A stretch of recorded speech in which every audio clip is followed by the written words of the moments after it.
आप सभी को राम राम। मैं अपने इष्ट गुरु और माता पिता को प्रणाम करती हूँ। साथ में आप सभी के इष्ट गुरु और माता पिता को प्रणाम करती हूँ।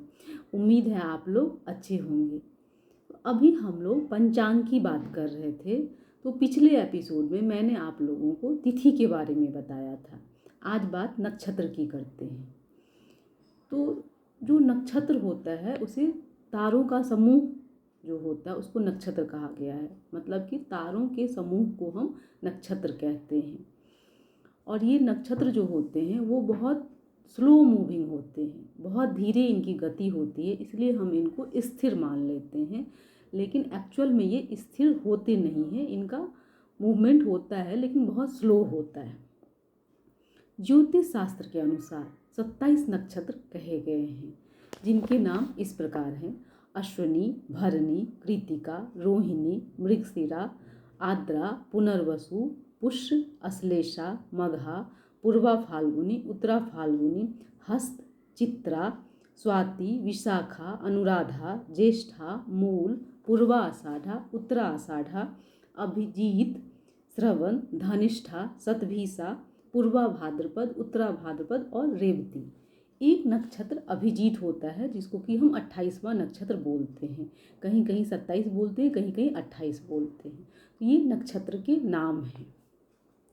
अब ये जो नक्षत्र हैं ये तारों के समूह हैं। तो हर नक्षत्र का जो है वो एक ग्रुप ऑफ स्टार्स होगा। जैसे कि अश्विनी है तो अश्विनी में 3 तारों का समूह है। भरणी है तो उसमें भी 3 तारों का समूह है। कृतिका है तो उसमें 6 तारों का समूह है। यानी कि अश्विनी 3 तारों का समूह हो गया।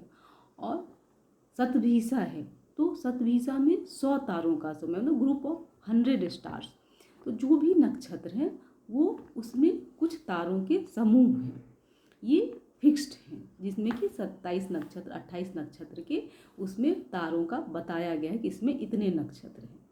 इसके बाद आता है कि इसमें इसका आकार, यानी कि जो तारों का समूह है वो कुछ आकार लिए होता है, उसके अनुसार हम उसका नाम रखते हैं। जैसे अश्विनी पहला नक्षत्र, तो वो जो नक्षत्र है घोड़े के मुख की जैसे है, इसीलिए उसको हम अश्विनी बोलते हैं।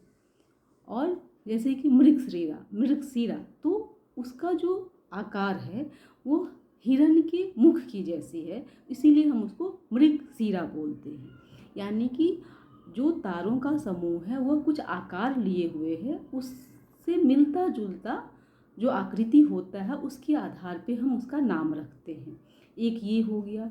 दूसरा है कि हर नक्षत्र के देवता हैं। ये अश्विनी के देवता अश्विनी कुमार, भरणी के देवता यमराज, ऐसे माने गए हैं। तो 27 नक्षत्र के जो हैं वो देवता हैं। ठीक है, तो तारों का समूह है, नक्षत्र कहलाता है, और उसका आकार होता है और उसके देवता होते हैं। तो ये हो गया नक्षत्र। अब आगे बढ़ते हैं तो जो चंद्रमा है वह मेष राशि, जो पहली राशि है, वहाँ से भ्रमण करती है और मीन राशि तक जाती है, फिर से मेष राशि में आती है। तो मेष से मीन राशि तक जो होता है वह चंद्र वर्ष कहलाता है।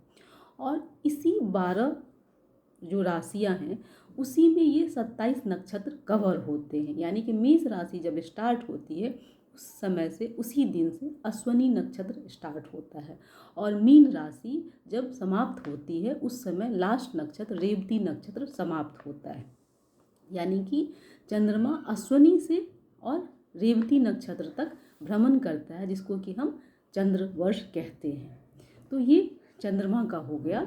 अब बात करते हैं कि नक्षत्र को हम विभाजित करते हैं। तो एक कैटेगरी है कि नक्षत्र को हम उसके गुण के आधार पर विभाजित करते हैं। तो गुण के आधार पर हम उसको 7 भागों में विभाजित करते हैं। तो पहला है ध्रुव एवं स्थिर संज्ञक नक्षत्र। इस नक्षत्र के अंतर्गत उत्तरा फाल्गुनी, उत्तरा आषाढ़ा, उत्तरा भाद्रपद इत्यादि नक्षत्र आते हैं। और जैसा कि नाम है ध्रुव एवं स्थिर संज्ञक नक्षत्र, तो यानी कि इसमें आप गृह आरंभ, बाग बगीचा, उपवन आदि लगाने का काम शुभ माना जाता है। दूसरा है चल एवं चर संज्ञक नक्षत्र, जिसमें स्वाति, पुनर्वसु, श्रवण, धनिष्ठा आदि आता है। जैसा कि नाम है चर, यानी कि इसमें चलायमान, यानी कि आप वाहन चला रहे हैं पहली बार, तो ये इसमें शुभ माना जाता है। तीसरा है उग्र एवं क्रूर संज्ञक नक्षत्र, जिसके अंतर्गत आता है पूर्वा आषाढ़ा, पूर्वा भाद्रपद, पूर्वा फाल्गुनी। तो अकॉर्डिंग टू नेम क्रूर है, यानी कि अग्नि से रिलेटेड, विपन्स से रिलेटेड इस तरह के काम इसमें शुभ माने जाते हैं। नेक्स्ट है मिश्र एवं साधारण संज्ञक नक्षत्र, जिसमें विशाखा, कृतिका आदि नक्षत्र आते हैं। इसमें भी जो है हम अग्निहोत्र से संबंधित काम करते हैं। नेक्स्ट है क्षिप्र एवं लघु संज्ञक नक्षत्र, इसमें हस्त, अश्वनी, पुष्य और अभिजीत नक्षत्र आता है। इसमें जो है वो आभूषण यानी कि ज्वेलरी से रिलेटेड और कोई भी कला से रिलेटेड काम हम करते हैं, जो इसमें शुभ माना जाता है। उसके बाद जो छठा है मृदु एवं मैत्र संज्ञक नक्षत्र, इसमें मृगशीर्ष, रेवती, चित्रा और अनुराधा आदि नक्षत्र आता है। इसमें जो है हम ज्वेलरी से रिलेटेड या फिर किसी से हमको फ्रेंडशिप करना है, पार्टनरशिप करना है, तो उससे रिलेटेड काम इसमें शुभ माना जाता है। नेक्स्ट है तीक्ष्ण एवं दारुण संज्ञक नक्षत्र, इसमें मूल, ज्येष्ठा, आद्रा इत्यादि आता है। इसमें जो है वह हाथी, घोड़े यानी कि एनिमल से रिलेटेड काम और भी काम होते हैं जो किया जाता है। मैं शॉर्ट फॉर्म में थोड़ा सा बता रही हूँ, नहीं तो वीडियो ज़्यादा लंबा हो जाएगा। तो एक कैटेगरी होता है जिसको कि हम नक्षत्र को उसके गुण के आधार पे बांटते हैं। दूसरा जो कैटेगरी होता है उसमें हम नक्षत्र को उसके मुख के आधार पे बांटते हैं, यानी कि जो तारों का समूह है, तो आपको देखने में लगेगा कि किसी के मुख ऊपर की ओर हैं, किसी के मुख नीचे की ओर हैं और कोई डायगनली है। तो यानी जो नीचे की ओर है उसे हम अधोमुखी कहते हैं, जो ऊपर की ओर है उसे ऊर्ध्व मुख कहते हैं, और जो डायगनली है उसको हम तिर्यक मुख नक्षत्र बोलते हैं। तो जो अधोमुखी है यानी कि जिसका मुख नीचे की ओर है, तो इसमें आ जाता है मूल, अश्लेषा, ये सब नक्षत्र अधोमुखी नक्षत्र हैं। और इसमें कैसा काम किया जाता है, यानी कि नीचे की ओर इसका मुख है, तो ऐसा काम जैसे कि आप घर बना रहे हैं तो उसका नीचे की ओर जो खुदाई होता है, या फिर कुआं और तालाब जो हम बना रहे हैं तो उसकी खुदाई नीचे की ओर होती है, तो इस टाइप का काम जो है वह अधोमुखी नक्षत्र के समय में किया जाता है। दूसरा है ऊर्ध्वमुखी नक्षत्र, इसमें जो है आद्रा, पुष्य, श्रवण, धनिष्ठा आदि नक्षत्र आता है। और इसमें जो है हम जैसे सीढ़ी बनाते हैं तो सीढ़ी ऊपर की ओर जाता है, ऊपर की ओर जाता है तो यानी कि उसमें ऊपर वाला काम करना चाहिए। जैसे कि किसी का राज्याभिषेक हो गया तो दिनों दिन वो तरक्की करेगा, प्रोग्रेस करेगा, तो उसमें ऐसा काम किया जाता है, यानी ऊर्ध्वमुख नक्षत्र में। और तिर्यक मुख नक्षत्र में कहा जाता है कि रास्ते बनाना, यानी कि रास्ता जो है वो चारों तरफ फैला होता है, इसीलिए या रास्ता बनाना या राज्य का विस्तार करना या फिर यंत्र का निर्माण करना, यह सब तिर्यक मुखी नक्षत्र के अंतर्गत किया जाता है और इसमें शुभ माना जाता है। एक तो हो गया गुण के आधार पर, दूसरा हो गया मुख के आधार पर, और एक और कैटेगरी है जिसमें हम उसको खोई हुई वस्तु मिलेगी या नहीं इसके आधार पर डिवाइड करते हैं। तो पहला उसमें आता है अंध संज्ञक नक्षत्र, इसके अंतर्गत आता है धनिष्ठा, पुष्य, रोहिणी, पूर्वा आषाढ़ा, विशाखा, ये सब नक्षत्र आते हैं।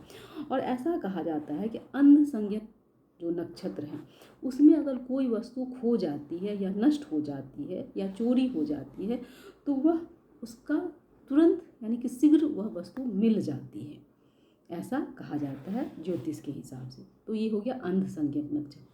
नेक्स्ट आता है मंद संज्ञक नक्षत्र, इसके अंतर्गत हस्त, उत्तराषाढ़ा, अनुराधा, शतभिषा, अश्लेषा आदि नक्षत्र आता है। तो इन नक्षत्रों के समय अगर कोई वस्तु खो जाती है, चोरी हो जाती है, तो आपको प्रयत्न करने पे वह वस्तु मिल जाएगी। पहले में आप प्रयत्न ना भी करेंगे तो भी वह शीघ्र के शीघ्र मिल जाएगी। दूसरा में है कि आप प्रयत्न करेंगे तो आपको वह वस्तु मिल जाएगी। तीसरा है मध्य संज्ञक नक्षत्र, इसमें आता है आद्रा, मघा, पूर्वा भाद्रपद, चित्रा, ये सब आता है। इसमें है कि बहुत दिनों के बाद आपको पता चलेगा कि वो वस्तु कहाँ खोई, कैसे खोई, और हो सकता है वो मिले भी और हो सकता है वो ना भी मिले। लास्ट वाला आता है सुलोचन संज्ञक नक्षत्र। इसके अंतर्गत स्वाति, पुनर्वसु, श्रवण आदि नक्षत्र आता है और इसमें ना ही पता चलता है कि वह वस्तु कैसे खोई और ना ही वह वस्तु मिलती है। तो ये जो सामान कैसे खोता है या मिल जाता है, तो कभी कभी आप देखते होंगे कि अगर आपका कोई कीमती सामान खो गया है तो आप किसी ज्योतिष से पूछते हैं, जो इसके जानकार हैं उससे पूछते हैं, तो वो आपसे पूछते हैं कि कौन से दिन खोया था, किस टाइम में खोया था। इसका कारण यही है कि वो उस समय का नक्षत्र पता करते हैं, उसके अनुसार वो आपको बताते हैं। ठीक है, तो ये हो गया कि हम कोई ही वस्तु को कैसे प्राप्त करें, उसके आधार पर नक्षत्र को डिवाइड किया गया। यानी कि नक्षत्र को 3 पार्ट में डिवाइड किया गया, एक उसके गुण के आधार पर, एक उसके मुख के आधार पर और एक जो वस्तु खो जाती है उसके आधार पर। अब इससे आगे बढ़ते हैं तो जो हमारा हिंदी का जो महीना है उसका जो नाम है वो कैसे रखा गया, वह भी नक्षत्र के आधार पे ही रखा गया। आप ऐसा कहा गया है कि जब जिस पूर्णिमा के दिन चंद्रमा चित्रा नक्षत्र के आसपास से गुजरती है, या तो चित्रा नक्षत्र या उससे एक नक्षत्र आगे पीछे, तो उस मंथ का नाम होता है चैत्र। फिर से नेक्स्ट देखिए, जिस पूर्णिमा के दिन चंद्रमा विशाखा नक्षत्र के आसपास से गुजरती है उस मंथ का नाम दिया गया वैशाख। तो आप इस तरह से गौर कीजिए कि जो भी हमारा हिंदी का जो महीने का नाम है वह हमारे नक्षत्र के नाम से मिलता जुलता है। ज्येष्ठ यानी कि चंद्रमा ज्येष्ठा नक्षत्र के आसपास से पूर्णिमा के दिन गुजरती है।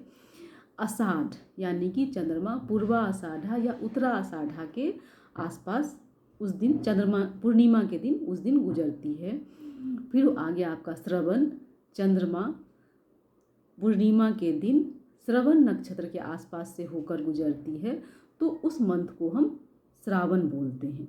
जब चंद्रमा पूर्वा भाद्रपद या उत्तरा भाद्रपद के आसपास से पूर्णिमा के दिन, हर में पूर्णिमा के दिन आप ऐड कीजिए, तो उसके आसपास से गुजरती है, तो उस मंथ का नाम हमने भाद्रपद रखा। नेक्स्ट आश्विन यानी कि अश्विनी नक्षत्र के आसपास से। उसके बाद आता है कार्तिक यानी कि कृतिका नक्षत्र के पर या उसके आसपास से। उसके बाद आता है मार्गशीर्ष यानी कि मृगशिरा। उसके बाद आता है पौष यानी कि पुष्य नक्षत्र। उसके बाद आता है माघ यानी कि मघा। और उसके बाद लास्ट मंथ जो आता है वो फाल्गुन यानी कि पूर्वा फाल्गुनी और उत्तरा फाल्गुनी के आसपास से पूर्णिमा के दिन जब चंद्रमा गुजरती है तो उस मंथ को हम फाल्गुन बोलते हैं। तो अब आप समझ गए होंगे कि हमारा जो हिंदी वाला जो महीना है उसका जो नाम रखा गया है वह नक्षत्र के आधार पर रखा गया है। एक आता है इसमें पंचक, यानी कि पंचक ऐसे कहा गया है कि पंचक में कुछ ऐसे काम होते हैं जो नहीं करने चाहिए, जैसे कि उस समय यात्रा करना शुभ नहीं माना जाता है, लकड़ी से रिलेटेड काम शुभ नहीं माना जाता। तो हम कैसे समझेंगे कि अब पंचक स्टार्ट हो गया। पंचक मीन्स 5 नक्षत्र। जब चंद्रमा धनिष्ठा, शतभिषा, पूर्वा भाद्रपद, उत्तरा भाद्रपद और रेवती इन नक्षत्रों से होकर गुजरती है तो उस समय हम पंचक बोलते हैं। यानी कि आप धनिष्ठा से स्टार्ट कीजिए तो धनिष्ठा, शतभिषा, पूर्वा भाद्रपद, उत्तरा भाद्रपद और रेवती 5 नक्षत्र हो गए। तो ये 5 नक्षत्र कब आते हैं? ये आते हैं मकर, कुंभ और मीन राशि में। मकर जब आधा पार्ट उसका गुजर जाता है तब धनिष्ठा स्टार्ट होता है। तो आप मतलब लमसम में ऐसा मान सकते हैं कि मकर, कुंभ और मीन राशि में से जब चंद्रमा गुजरती है तो उस समय पंचक स्टार्ट होता है। पंचक मीन्स 5 नक्षत्र, यानी 5 नक्षत्र जब होते हैं इस समय जब चंद्रमा होता है तो पंचक कहा जाता है। और पंचक में मतलब आप अपने आसपास ही अपने घरों से पता कर सकते हैं कि पंचक में क्या काम करना चाहिए, क्या नहीं करना चाहिए। इसके बाद आता है हर नक्षत्र जो है उसका कुछ लेटर होता है, अक्षर होता है, और उस अक्षर के हिसाब से हम बच्चों का नाम रखते हैं। जैसे अश्विनी का चौ से होता है चू, चे इस टाइप से होता है, भरणी का ली, लू इस टाइप से होता है। तो वो जो 27 नक्षत्र है उसमें कुछ अक्षर होते हैं, उसके 1, 2, 3, 4 चरण होते हैं और उसमें 4 अक्षर होते हैं और जिस चरण में बच्चों का जन्म होता है उस चरण के हिसाब से हम उसका नाम रखते हैं। तो उसके बाद हम नक्षत्र निकालते कैसे हैं ये पता किया जाता है, जो मैथमेटिकल प्रोसेस है। तो नक्षत्र कहते किसको हैं? तारों के समूह को नक्षत्र कहते हैं। यह बहुत स्लो मूविंग होता है, तो इसीलिए हम इसको स्थिर ही मान लेते हैं। इसमें एक डिफिनिट ग्रुप ऑफ स्टार्स होते हैं नक्षत्र में। उसके बाद देवता होता है, देवता होते हैं, और उसके बाद उसमें उसके आकार की कैसे हम उसका नाम रखा, हमने उसका नाम रखा। उसके बाद उसके गुण के आधार पे, उसके मुख के आधार पे, और खोई हुई वस्तु कैसे प्राप्त होगी या मिलेगी या नहीं, इसके आधार पे हमने नक्षत्र को डिवाइड किया। फिर हम उसके चरण के हिसाब से उसका नाम रखते हैं, और पंचक भी नक्षत्र के अंतर्गत आता है। तो आज हमने ये सब जाना। फिर मैं नेक्स्ट टॉपिक में जो पंचांग के बाद जो वो तिथि और नक्षत्र के बाद जो आता है उसके बारे में आप लोगों को बताऊंगी।